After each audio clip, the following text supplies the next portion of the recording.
You're listening to the Chartographers.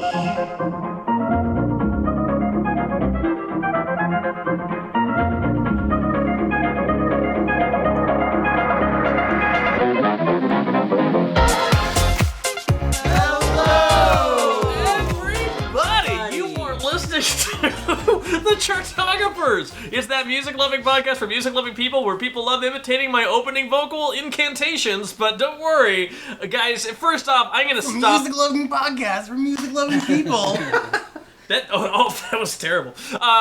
More importantly...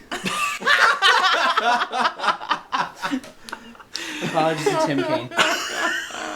So, guys, first off, I'm going to stop you right there. You needed to listen to part one of the episode we just did, because, guys, in this episode, we were talking about get back the Beatles. to where you once belonged. Exactly. That is a very accurate reference, because we have listened, and we are weighing through their albums all the way through, from worst to best. But the thing about it is that I don't know if you guys know this, they have a good, solid amount of albums. They have a solid amount of albums. We're not going to do Prince's 33-album discography for the same reason, which is why a forthcoming episode will be Prince in the 80s, because we're not going to rank the Rainbow Children. Sorry, guys. But more importantly, though, in the previous podcast, we actually ranked 6 of their 13 albums. I'm not going to tell you what they were because I want you to listen to the first part, but we are in the second part here, where it's me, Evan Sadi, the Linda McCartney to my Paul McCartney, Taryn O'Reilly, here in the studio right now. She was talented. Go fuck yourself.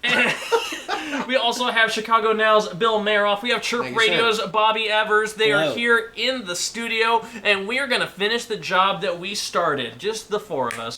We're going to get right back to it, and we're going to rank the albums, the 7 remaining albums I have. What are the remaining albums? Glad you asked, Bill. They are Rubber Soul from 1965, Revolver from 1966, Sgt. Pepper's Lonely Hearts Club Band from 1967, the same year, Magical Mystery Tour, Beatles' White Album 1968, Abbey Road from 1969, and Let It Be from 1970. So guys, we are at this turning point. We actually had a really good debate in part 1, I want to point out. It was a really good democratic process. We got through a lot of stuff. Some babies died along the way, but that's okay. Died of dysentery. We're more importantly here at the turning point, number 7 on our list. Now, we already had some, in part 1, some hot takes for latter-day albums thrown out there. So now I want to hear the rest. So we're going to start here. I have a feeling... Now, here's the thing. I really shut him down in the first episode on this, but I'm just going to ask a question anyway. Bobby, what would you put at number 7?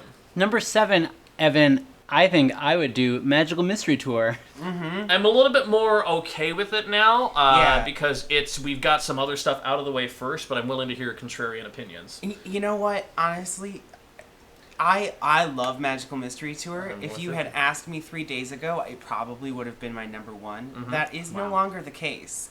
It was definitely a favorite of mine. Like I said, that was my, listened to it 100 times as I was growing up album.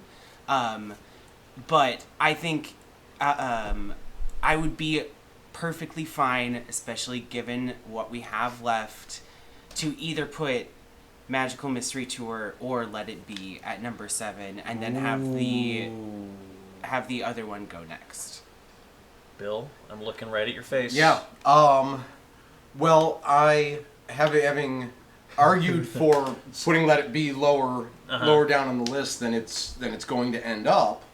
I would think that Let It Be would actually go pretty well in this spot right now. Okay, so here's my crazy idea I'm going to throw out before we get on there. Guys, can we, for the sake of consensus for everything we talked about before, are we okay with maybe putting Let It Be at number 7 and Magical Mystery Tour at number 6 on our completely arbitrary ranking of Beatles albums? Yeah, I think that would be okay. You'd be okay with it? For the sake of consensus, we can do that. Before we lock it in, are there any other songs on these albums that you guys want to talk about? Or not really? No. Well, Don't Let Me Down is my favorite song ever, and for some reason, it was cut from Let It Be. They made decisions like that, like I mentioned earlier, through their entire discography.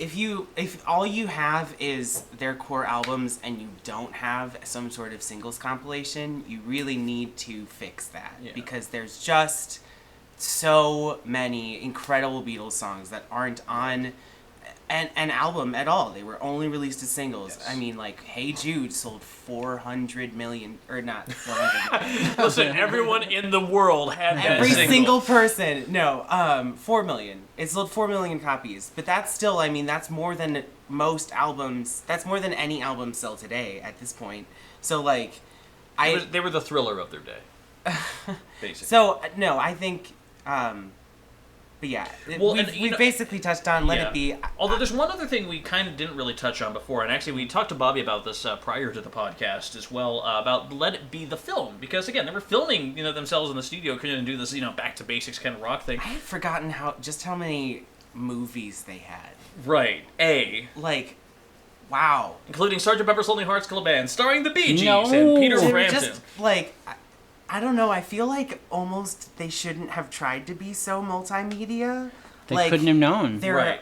their Or when they set up albums Apple would have been Records. better for it. And Yeah. the Apple Store. Yeah. Jesus. Also, side note, want to know a fun fact? So, in A Magical Mystery Tour, the movie, at one point there's a banner during a parade sequence that actually says Death Cab for Cutie. Oh yeah, and the Bonzo band or whatever Yeah. did that song. And Exactly, based off of that. And then also, but you said you actually saw Let It Be. Yes. The movie. I saw like a bootlegged VHS copy, and they didn't do a great job of like miking the Beatles while they were speaking to each other. So like it would have done well to have like a commentary track where they're like, here's where we're arguing about whether or not George should play right now, and he walked out and then did this. But they don't do that. They just show them talking, and they're like, this is our biggest argument. And it's like, this is your biggest argument? This is the famous argument?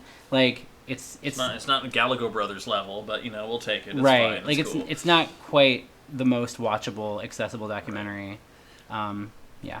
Bill, final thoughts? No, I think having these two at 6 and 7, I think it's pretty solid. Good. Let's all slap each other's hands right there on that. Can I say a Yeah. final thing about Magical Alright. Mystery Tour? Sure. There's a lot of great songs that I treasure very deeply, but the aesthetic is a little corny, and that makes it weak. You're wrong. It's fine. All right. So I mean, yeah, I will give you that the aesthetic is a little corny.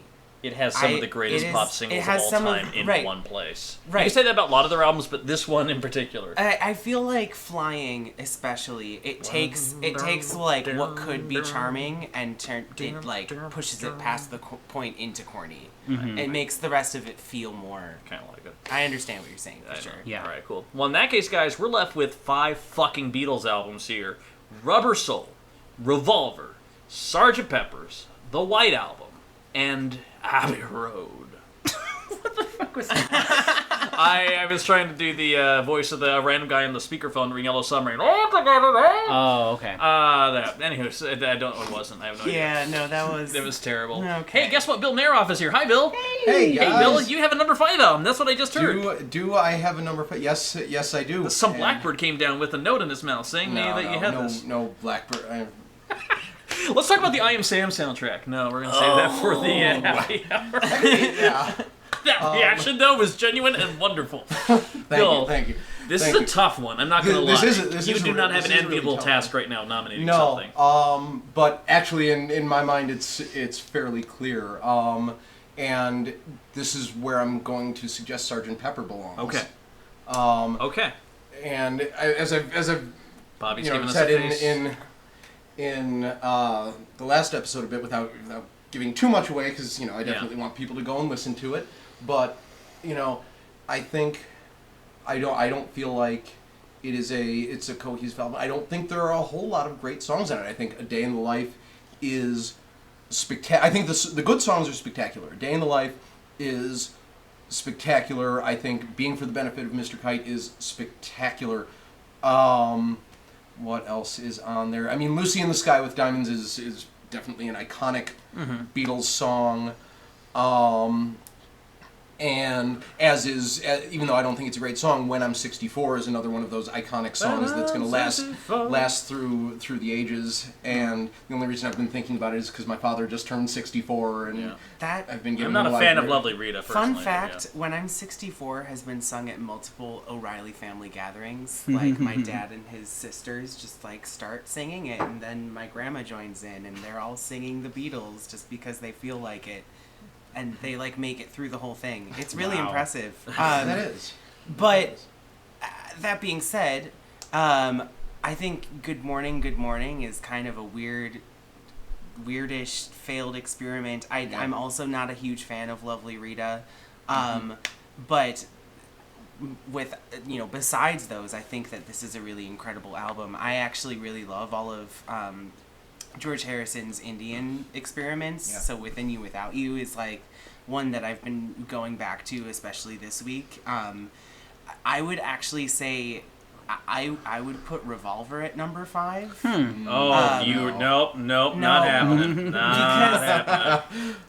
I want to hear your argument, but yeah. It's the same thing to me. It's that the great songs on it are really, really great, and the rest of it is like, I could take it or leave it. I actually knew the Chicago version of Got to Get You Into My Life. I was totally unaware that it was a Beatles song, and so and they actually rewrote the chorus.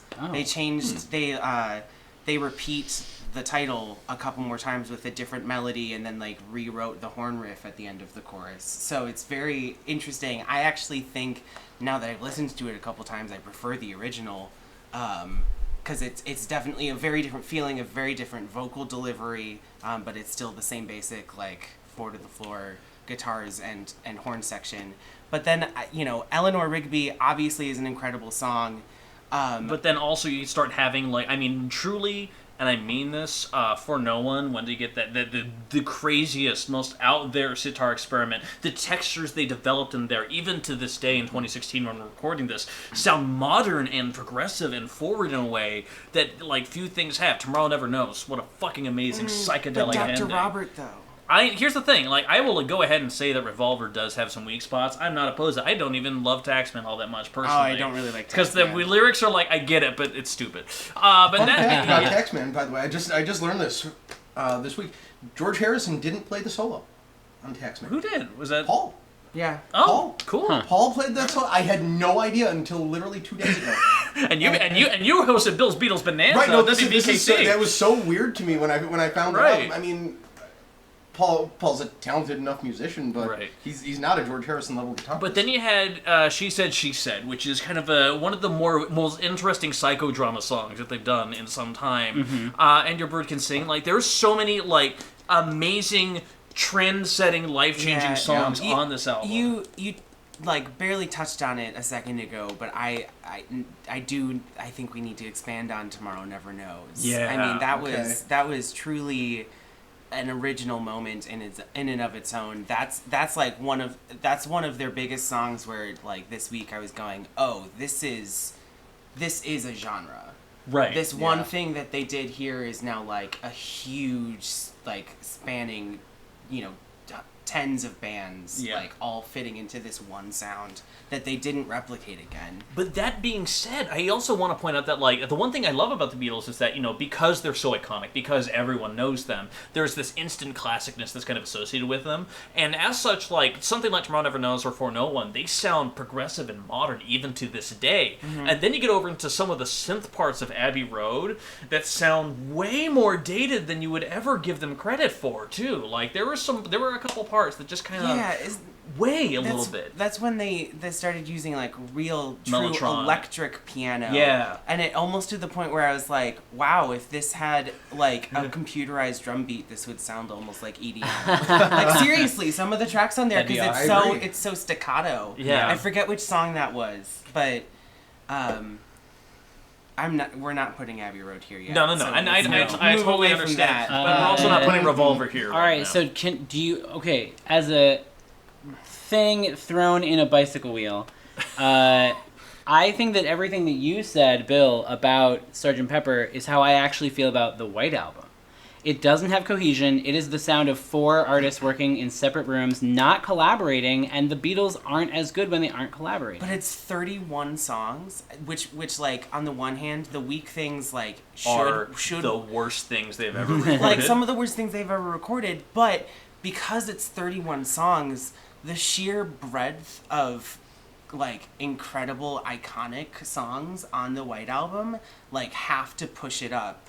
Like, But I would say that's why we yeah. don't put it last. Yeah. But I would Right. say it doesn't outrank, for example, Sgt. Pepper or Revolver. Right, and the thing is, we're talking about the number 5 slot. We're talking about 5 amazing albums competing against each other, and I'm willing a little bit more to go with here. Because here's the thing, like, I feel like what the Beatles' The White Album did, I mean, it is a sprawling mess, but at the same time, it is brilliant in its sprawlingness to a degree, because they never recorded a song even remotely like Helter Skelter before. They never did anything out there, and metal, as we know it, as hard rock as a genre, can be stemmed back to a single fucking song, and it's right there on the White Album. Then again, I have to suffer through 63 seconds of Wild Honey Pie. I kind of have to decide whether or not I like Obla Di Obla Da, and it really depends on how sober I am. Rocky Obla Di Raccoon Obla and Da Buffalo should've Bungalow gone. Bill, come on. Obla Di Obla Da is, I mean, that's one of the songs where, like, George and John hated that shit. And even Ringo, because Paul was so obsessed with getting it right, this is one of the songs that they did, like, the most takes of. Ooh. And so even Ringo was like, I'm so sick of playing Obla Di Obla Da.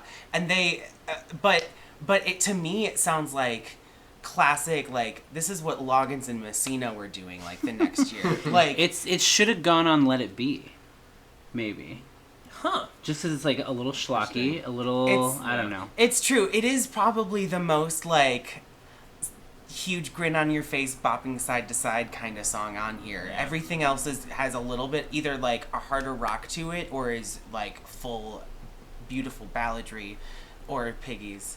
But here's another thing I want to bring out here. Despite a lot of those McCartney pop moments, and despite even Helter Skelter too, this White Album is Lennon's album more than anything else, because the darkness that he explored here. When you think about Julia, when you think about some of the more, like, introspective, like, biographical songs he explores on here, like, well, everyone else is kind of doing their own thing. Even Happiness is a Warm Gun. Like, there is just this level of, like, you talk about how Bill, I will spoil this for the first part. Bill was really on about how Beatles for Sale was the part when John Lennon discovered his darkness, and before he went on his solo career, I would argue that the darkness he has on the White Album is some of the bleakest stuff he ever did. It is. Yeah. Does he It Get to Know Me, absolutely is. Wanna Die? Yeah. Like, he literally Yeah. says that. Yeah, like it, and so as such, I have a feeling that's almost like the star turn of the album that he has on that one here. And Like you can also hear his cynicism is really Yeah. pronounced at this point. I mean, when Glass Onion isn't just self-referencing; it's like it's openly mocking the fans who try to look for hidden meaning in his weird acid trip lyrics. He's like, no, it's just songs. imagery.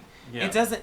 I'm not talking about Satan. Like, the fuck are you talking about? And so you really, you're right. Especially in stark contrast to Paul's, like, More almost joyous, vapid boppy, optimism. yeah. Birthday. Like, Yeah. okay, you know what though? It's a good song. On It's my fun. birthday, I'm so fucking happy to Oh put yeah, on yeah. Beatles' Oh, birthday. I guess, agree. No, like, it's it is the best birthday it song. is. It And so in absolutely that is. case, It's- I guess I feel like they are on polar opposites, and when they come together, they are right better. now over me. Yeah. Yeah. So, like, You know what? when they, when the dark and the light, it should be the Grey Album. We'll talk about that in the happy hour. Mason. But that being said, given what we're up against, and there's going to be some hot takes, and something's going to have to fall by the wayside, I'm actually willing to join Bobby on the White Album there. But that being said, 2 votes is not the full thing on here. I want to see. I'm not ready to move on from it yet. I mean, I think because, like, for example, While My Guitar Gently Weeps. That's a great like, song. One of the best guitar rock songs ever. Not a great song. That is like has set up and defined. Let's not forget the 2004 rock and roll induction ceremony when they did a cover of that, and it was like George Harrison and Jeff Lynne and all these other people on stage, and then that's when Prince broke out one of the greatest guitar solos. It wasn't George Harrison. He was dead by then. Oh, I'm sorry. No, Donny Harrison. Damn. And then also and Tom Petty and all these other people on stage, and then that's also Prince gave the greatest signature, and Eric Clapton was on stage too. It's like I did the solo of this, but fuck it, you do it. Eric Clapton played this the solos between vocal phrases, Yeah. and then Prince was like, "I'm gonna play the fucking solo and do like a death drop." Like, Yeah, I love that one so much. Anywho, but I mean, there are astonishing songs, but I would also point out that there are astonishing songs on every single one of these, even Sgt. Pepper's. But Yeah. I feel like, especially even when you look at like the simple perfection of I Will, which I think is a great song, and then on the other side of that, the simple Will's lovely. perfection of Blackbird, And then like the vocals on Why Don't We Do It in the Road actually like turned me on the other day. Like I think that this album is just like so it is everything the Beatles ever tried to do is sort of what it feels like. Like it has a blues song on there. It has Piggy's a kid's song. It has acoustic numbers. It has full on rock. It has really like the tropical sort of vibe of Obla Di Obla Da. And I also think that Dear Prudence is one of their best songs that they ever did. Dear Prudence is good. The Sexy bass State groove is on good. that and the like. Cincinnati is weird, but also, I mean, it's good. But the context of it is also yeah, but good. long, and also long. That is such a weird, like, it's a song I don't think I should like, but I wind up doing so. Just the way the instrumental. I always liked to pair Long, Long, Long with Cry Baby Cry. In high school, I would play them back to back over and over again. I'm like, this is so good. But so I feel like everything you're saying is right, but they do that at the expense of clear creative direction. So, like, it's just a mess. Yeah, and like, so it's a playlist of an album. It's not so much an album. I mean, okay, but it still has, like, there are still enough incredibles. There are more incredible songs on here than there are songs on Sgt. Pepper, for me. So that's why I would put either Sgt. Pepper or Revolver you here. can't discount White Album higher. Bungalow Bill or some of the way lesser moments that kind of come Bungalow out Bill here. I can't count it against it or towards it again. Bungalow Bill is just like fine. Yeah. Like it's not like a bad song. Rocky Raccoon. I really like Rocky Raccoon. I really like Rocky Raccoon. I think that the verses are really, it's weird and it's interesting and it fits into the sort of like, almost tone poems that they were doing, but it feels very like of an era. So, what would you nominate at number 5? I told you, Revolver. Either but Revolver I feel like or Revolver is like actually revolutionary. I feel like Rubber Soul is revolutionary and Revolver is like the follow-up to it. No, I feel like Rubber. I agree with you on that, by the way. Yeah. So I would either put Revolver or Sgt. Pepper's here. I think I would probably I suggested Sgt. Pepper. Yeah. I think Sgt. Pepper goes there, and I think White Album. White Album would have to go right above that. So I think if we put Sgt. Pepper at 5, then White Album has to be 4, making it real difficult to name the top 3. I'm fully aware of that, but at the same that's time, okay. I'm strapping in. Bobby, we might have something here, but we were all giving up something to make this happen. I would rather do it the inverse. I would rather do White Album and then Sgt. Pepper. I don't think I can do that. Yeah, I think we're just gonna have to outvote you. We're gonna do it, guys. Let's do it, guys. We did it. Oh my God! I'd like my name removed from the credits. You said that last time. Shut up. No. Yeah, there we go. All right, there we go. All right, so here we go, guys. We are not doing Abbey Road yet. All right. Cool. Okay. So there we go, guys. Let's just briefly recount. Number 7, Let It Be. Number 6. Magical Mystery Tour. Number 5, Sgt. Pepper's Lonely Hearts Club Band. Number 4, The Beatles, aka The White Album. There are no prisoners left. This is done. I feel like it's pretty easy at this point, personally. For me. Yeah. Everyone's... You all say that. Watch as it's all completely different. But here's the thing. We may all have different ideas, but I think we all, in our minds, have our top 3. Right. And this is where it's going to get fun. I mean, like, my top 3 is not on here because it's been moved down, so now I'm forced to choose between these 3, and I have a pretty clear idea of what I want. Okay, so let me just, before anything else, Bobby, what's your feelings on Abbey Road? My feelings on Abbey Road? Yeah. It's not number 3, I tell you that much, by goddamn... This is the most I've ever heard you swear in one thing. You fucking goddamn mother, no, I can't, no. I agree. Do you want to elaborate, or do you want me to? I would like Bobby to elaborate. I will elaborate. I want you, She's So Heavy, and I'm sorry, I'm just going to say this right now, that's 7 minutes, that's a little bit too long. Just saying that. No, Bill's agreeing with me, so I got some. I think that they could have afforded to try more lengthy experiments like that. I mean, I made a point of finding like all of their B-sides this week. It's like as far as what I could find, it's like 260 songs. Jesus. 199 of them are 3 minutes or shorter. Like, yeah, they can afford. I mean, this was they really. You're the fucking Beatles. They had their pop sense pared so far down that there was no extraneous experimentation ever. And I think I Want You has enough really cool different sections, and it changes tonally so much and swings between such distinct, powerful, anthemic rock music, guitar rock, that no, it's every second of it. I wouldn't shorten it at all. I feel like the first 5 albums of the Beatles are oldies, and Abbey Road is classic rock. That's what I would say. Interesting. Also, okay, so I feel like anyone listening to this who is already a huge Beatles fan and has already watched the anthology is already going to know this information, but like, so they did Let It Be, and it almost killed them because it was awful. The sessions were grueling, they didn't like the material, and they didn't like how it turned out. They wanted to like disavow it. So Abbey Road is what they did when they all came back together, and they asked George Martin to produce it, and he's like, I will do it if you let me do it the way we've always done it. And they're like, yes, we have your careful attention.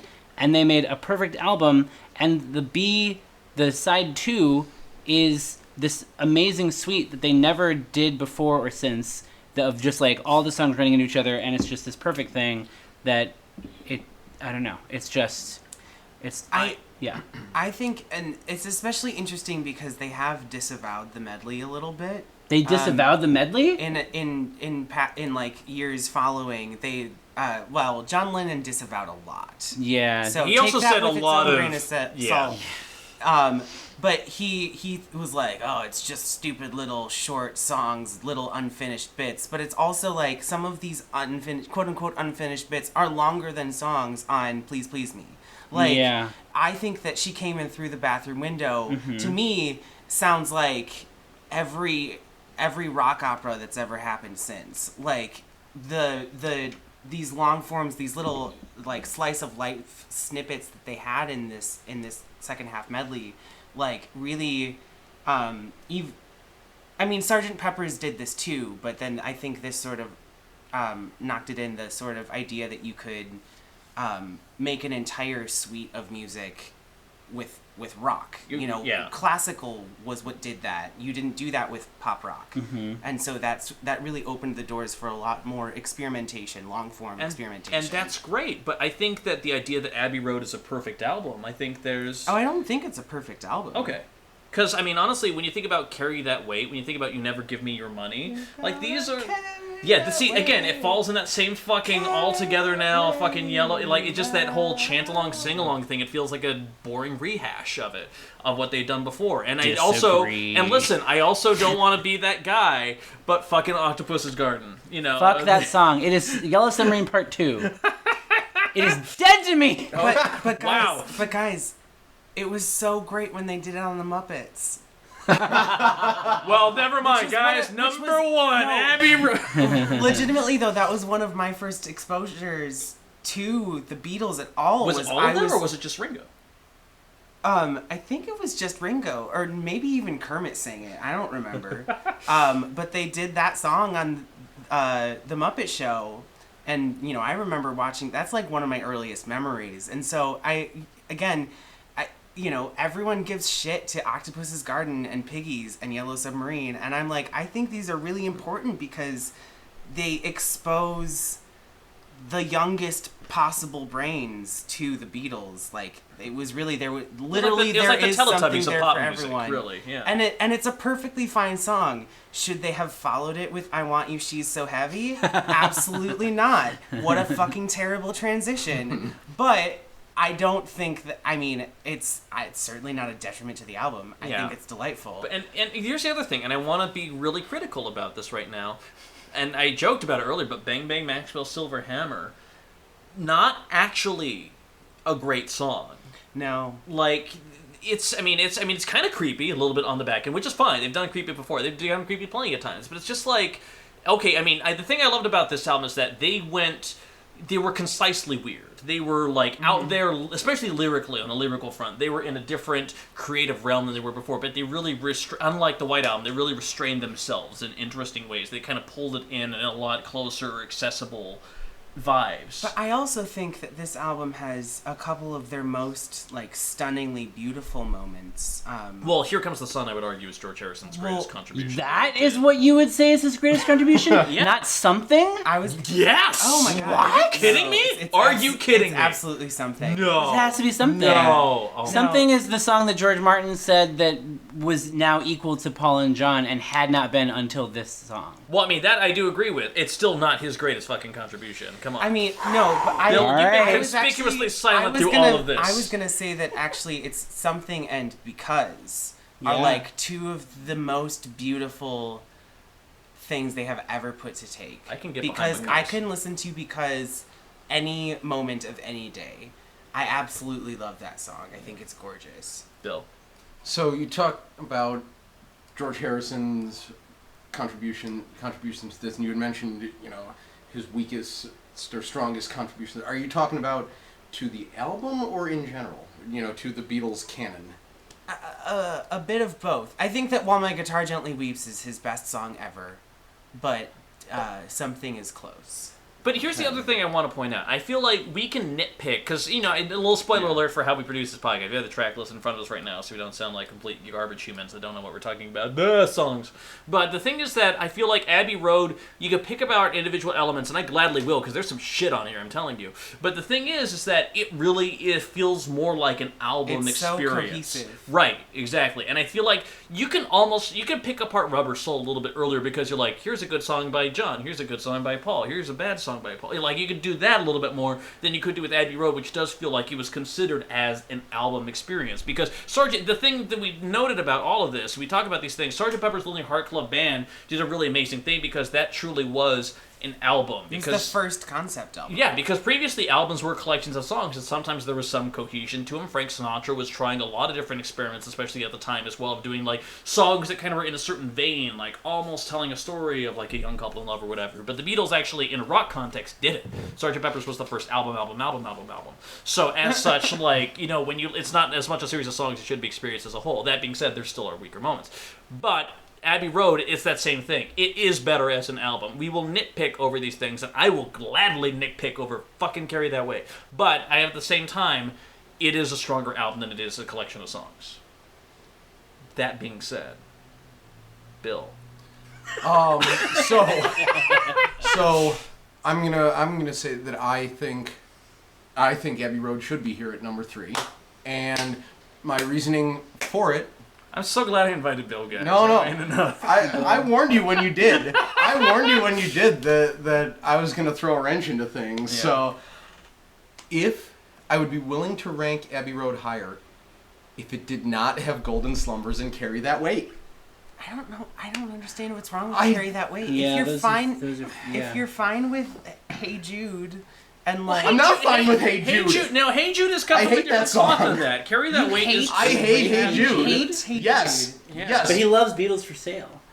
I hate Hey Like, Jude. that's why we have differing opinions. There are Beatles fans out there that agree with Bill, and I'm telling you that right now. We are not just a contrarian group of people declaring taste as it should be, even though we are. But that being said, well, I want to put this out here because we've been talking Revolver. about it. No. Bobby, what would you put at number 3? Well, I mean, of these 3, I think I might put... Fuck was actually a later John Lennon single. He did it with Yoko. It was them screaming while trying to imitate sex noises for a while. So Not that great. for me, Rubber Soul and Revolver are like twin albums. I would agree with that. So it's really hard. Like, I would almost rather put them as a tie on something Right. than make myself choose. Like, I would Because say maybe... I feel like Rubber Soul is like a better, in terms of songwriting, individual songs are better. Yeah. I would say Revolver texturally went so far beyond anything they did, and I Also, would technically argue maybe even better. I would almost put Rubber Soul in with those early albums, where like it sounds like the early songs, but it's a little bit better. So like I could see putting that at number 3. I would, if you did that, I would actually probably might align myself no, with there, but we're no. getting some That's pushback. completely opposite. Yeah, I'm just gonna say it right now. For what we have left, my number 1 is Rubber Soul, then Abbey Road, then Revolver. And let me tell you why. Okay. Because Rubber Soul, I mean, sure, I guess you can say it's kind of like those earlier albums. It's before they started experimenting so much texturally, but Right. it really is. It is the best, like Collection of songs individually. that they ever put together. Yes. I that's why I like Magical Mystery Tour so much. Is that sure it may not have that cohesion, but it's the list of songs on there is just incredible. I'm looking through you. And that's what we have on Rubber Soul, except it is very cohesive. Yeah. They are still getting along at this point, so Right. you can really still hear the collaboration happening. I think that, their first foray into sitar land with Norwegian Wood, I didn't know that's what that song is called, but that brought back such a huge flood of memories. That's such a distinct moment in music history, that single song on its own. But then you also have Nowhere Man, which my George Bush's my 8-year-old step nephew was just singing while wandering around one day and completely changed the meaning of it for me. But also it's an incredible song. I think it's where you really hear the collaboration between John and Paul. But actually bringing the best out of each other and challenging each other to take the songwriting and the song craft to that next level. You have Michelle and Girl, some of the best love songs they've ever written. In My Life is in my life, at a certain time of the day, you can argue with me that that's the best Beatles songs, and there are certain times of the day where I might agree with that statement. Yeah. As a song, that is what it is. It's just, and honestly, when I heard on the American albums that Rick Rubin produced for Johnny Cash, when Johnny Cash did a cover of that, but his voice is so old and haggard, and it sounds like he's at the end of his life and he's looking back, it is just deeply hit you in the chest, impactful. But then, also, it does have Run For Your Life on it. Mm-hmm. Yeah. And listen, I will tell you right now that if you look at stronger songs versus weaker songs, Rubber Soul beats out Revolver, and that's not an argument. Exactly. Right. But that being said, Revolver pushed so hard against the bounds of what songs could be, and so many of those songs, honestly, Eleanor Rigby was such a shock to the system. Right. It's hugely unlike anything that came before it. And it was and almost even gave them permission. Even kind of unlike anything they did after it. It certainly set the tone. That was a McCartney, right? Yes. What? Yes. Clearly. Yes. But it sort of Mackenzie. it gave him the permission to do some of the things he did later, but he never came back to that explicit that character same story feeling yeah. that he did on there. And he tried other stuff with string sections before, and it was so good. But then, oh my God, there's just so many other just fantastic. And here's the thing: Yellow Submarine in this context, I actually even like it a little bit better because it feels like a break in the action more than anything else. And it's not a song that, again, I don't love these whole fucking big chant-along sing-along songs, but it still works. And again, Tomorrow Never Knows, and again, For No One, and just there's so many. Again, I am more than willing to forgive, much as how you at the White Album are willing to forgive some of the lesser moments. I'm willing to forgive Good Day Sunshine because of what else we have, because we have Here, There, and Somewhere together in one place. Good Day Sunshine is a great song. Yeah. All right. Bobby, you've just been saying everything's a great song when you mentioned a great song. No, I haven't. Not everything. Right. But, Bobby, what are your feelings on Revolver and Rubber Soul while we're at it? So I would personally put Abbey Road at number 1, but for the sake of consensus or compromise, I would almost be willing to back Taron in his order of Rubber Soul, Abbey Road, and then Revolver.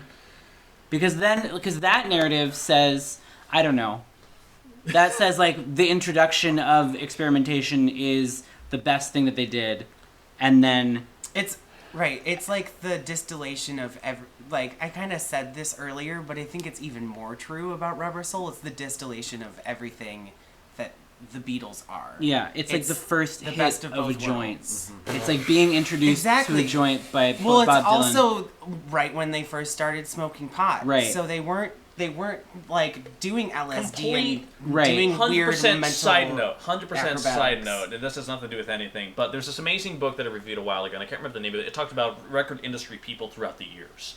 And it's this fascinating thing, and it had these stories about like people that were managers and like ran record labels, like the guy who ran Atlantic Records, and like all these stories that came out of it. And they talked about during it, they talked about how legitimately when Columbia had Bob Dylan, and he was just such an unknown property, and they just like weren't sure how to deal with him because he was a rock star individually in a way that Elvis and Little Richard and other people weren't at the time too. He was kind of beyond that. He was affecting whole different contingents of people that normally wouldn't buy records. And they talked about how the record label staff was so fucking weirded out when he was like, I want to meet these, I want to meet these Beatles people or whatever. And so he went up to a hotel room, and the Beatles, this is during their, I want to say pre-Rubber Soul days, they were still young, kind of foppish, whatever, and they met him, and they were at the hotel room, and this is the time when Bob Dylan, he actually did bring along in his jacket pocket a bag of weed.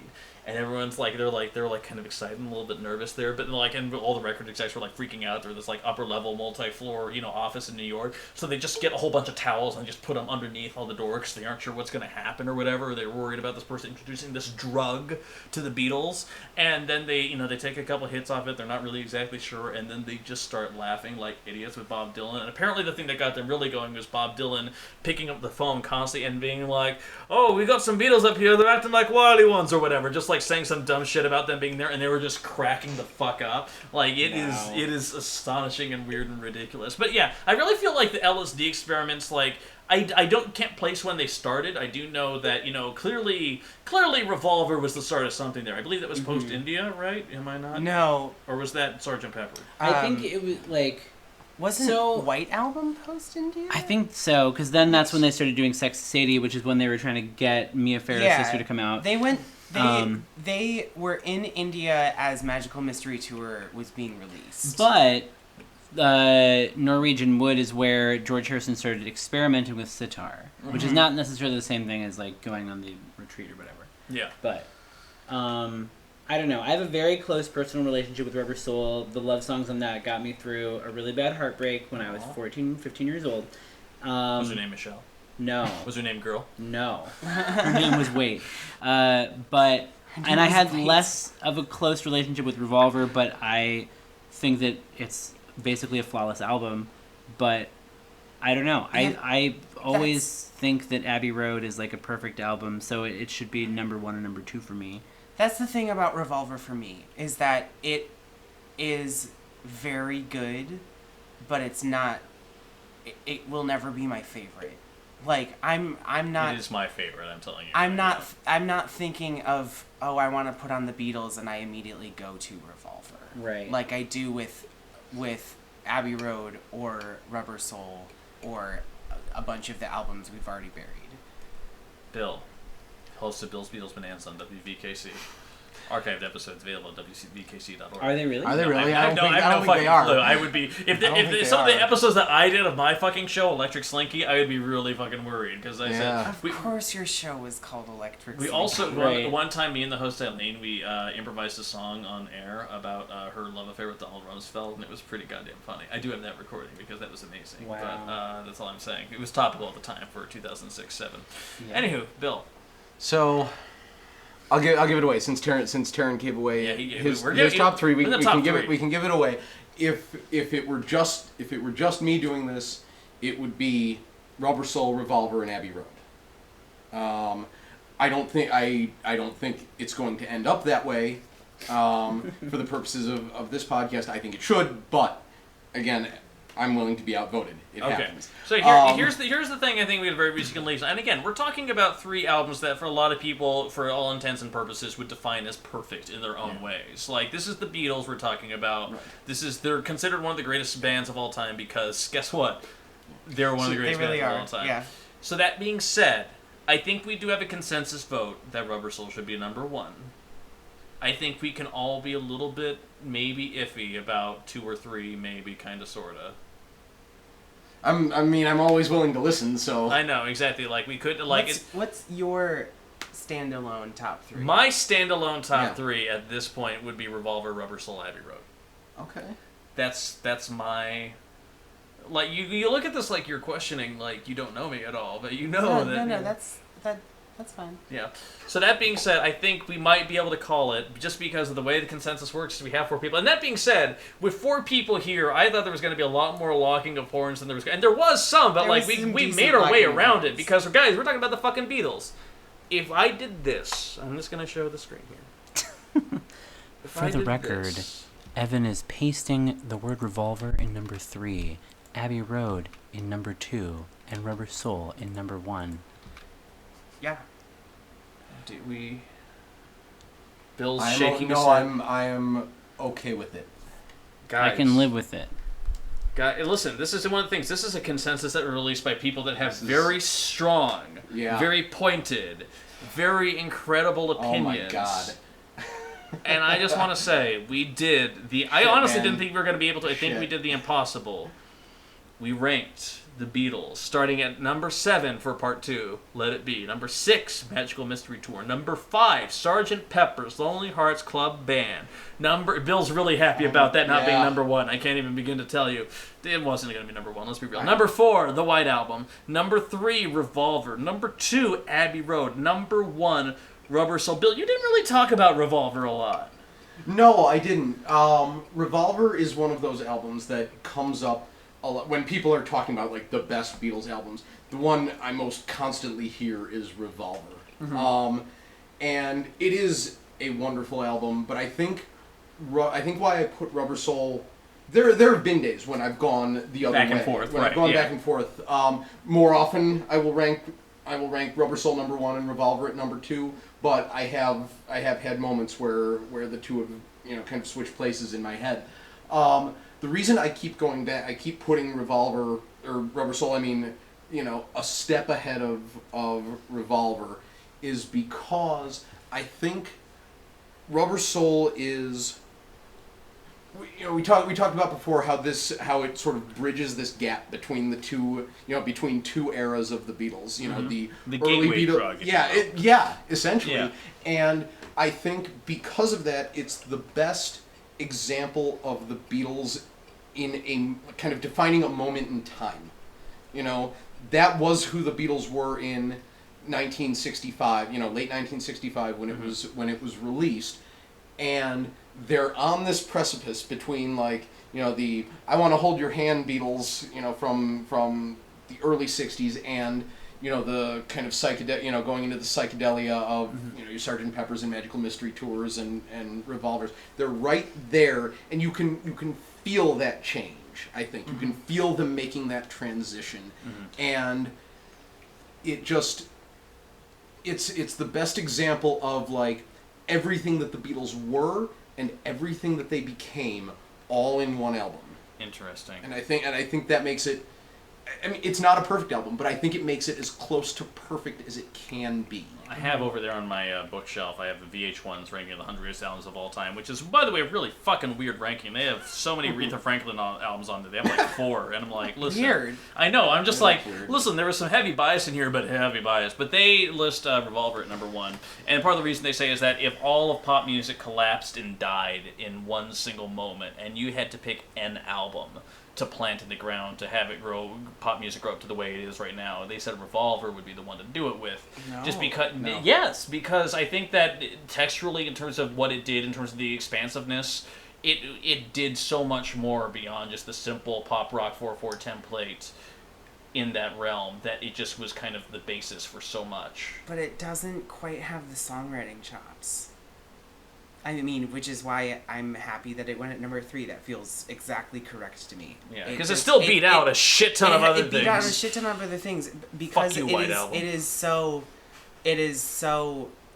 forward thinking, and it's one of the most creative things they did while still staying in an accessible realm. Yeah. But I think that Rubber Soul just did that better. But that being said, guys, we ranked every Beatles album from worst to best, but we're not fucking done. I'm telling you that right now. We still have other things we need to talk about, including, and I mean this, the worst Beatles song and the debate over whether or not Ringo is in fact a good drummer. I'm really curious about this, and so many other stories and things. That is something that we contain over in our Happy Hour mini-so, which is coming over in just a bit. In the meantime, though, doing this Herculean task, Bobby Evers, Bill Mayeroff, Taryn O'Reilly, thank you so much for being here and accomplishing what I didn't think could even be done. This is like, at this point, we can do anything. We can, like, rank, Led Zeppelin albums, or, rename my penis Zeus or something like that. We could do so many different things that other people wouldn't even think is humanly possible, yet we are going to be able to do them. Why would we do that on a music podcast? He usually does so well, and then right at the end, he's trying to wrap up, and he just says something So listen, like that. guys, listen, we'll see you in the happy hour mini-sode, so all I can say is that as we say goodbye, we'll say hello on that one there. Post your goddamn list on Facebook. I know you disagree in some way or another. I really want to see it. Yeah, I'm sure everyone's list is every different. person, Please. exactly. But I would like to see it. Are you on Team Bobby, Team Bill, or Team Evan, or Team Darren? I'm curious. Team Terry. Team Taryn. Taryn is voting for Team Taryn. We'll find out more. In the meantime, thank you so much for listening, guys. We'll catch you on the other side. Goodbye. Bye, guys.